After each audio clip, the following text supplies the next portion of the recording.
Alright fellas, how's it going today?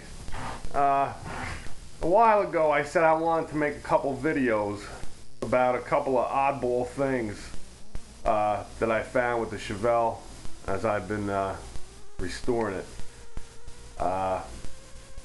This video is going to be about the clutch linkage, and I'm going to show you what I'm supposed to have on there as far as, you know, well, it's in the assembly manual. I'll show you guys what's supposed to be there, and I'm going to take you outside and I'm going to show you what I have. And I'd like to ask if anybody out there, you know, Darren or anybody in the garage would know how this could be working this way. Okay, let's get started. Okay, this here is the picture in the assembly manual of the clutch shaft and the push rod, you know, the Z-bar linkage and all. And I got the Z-bar, everything's, you know, just like it is here, except for this here spring, and I hope you can see that.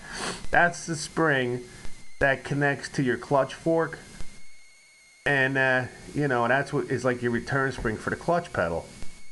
My car does not have a spring in there anywhere on that there clutch fork.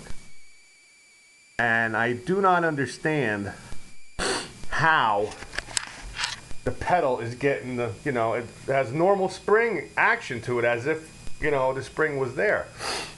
Now, there is a Lakewood bell housing on there and some type of an aftermarket clutch fork.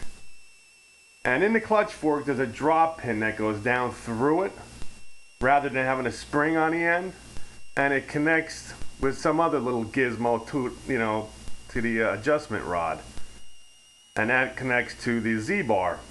So I'm gonna try to get out. I jacked the car up, and I'm gonna go out there and see if I can show you guys what I'm talking about. All right, let's go outside.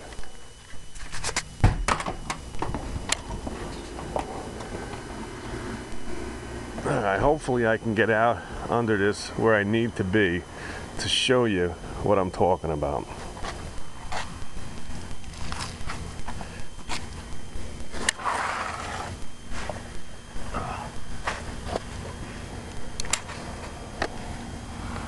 Alright fellas, hope you can see that. Here's the end of my clutch fork. You have a drop pin that goes through it with a cotter pin, and the rod goes over to the Z-bar and attaches, and it also has an adjustment on this here shaft. Nowhere is there a spring anywhere in there. Okay, hopefully you guys can see that. And my question is, if for anybody who has worked with these Lakewood bell housings, is there an internal clutch on the inside that gives this the return pressure for the clutch pedal? You know, try to get this in a different angle. I got the speedo thing in the way, well, you can kind of see from there what I got going on. All right, so let me get back out onto here.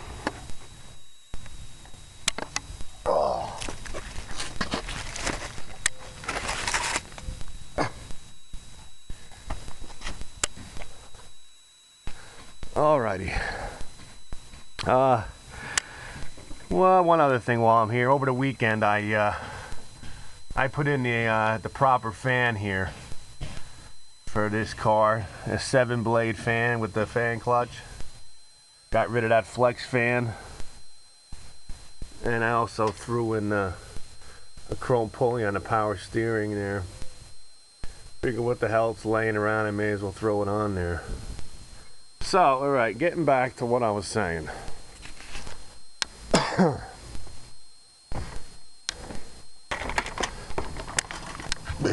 Alright, so there is no spring on that clutch fork, and yet the pedal has normal action to it as would if the spring was there.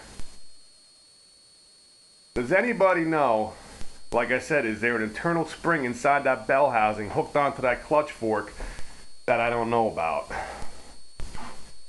All right, so that's the first the first strange thing that I found in the car. There's going to be more. There's a couple of these things that I'm going to show you. One other thing I want while I'm on here, I wanted to tell Darren, he was having trouble with the pool turning green. I had a lot of trouble with it too. And my wife found out that if you put in the baking soda, it keeps your pH up, and it doesn't let the chlorine evaporate from the sun so quick, and it does make a difference. My pool, throughout this heat wave, no green algae anywhere. So I don't know how much you have to put in, because of course your pool is bigger than mine. I only have an 18 round. Okay, but as you can see, it's crystal clear without any green algae at all. So anyway, that's that, and I'd appreciate it if you guys get back to me on this. All right, thanks a lot and take care.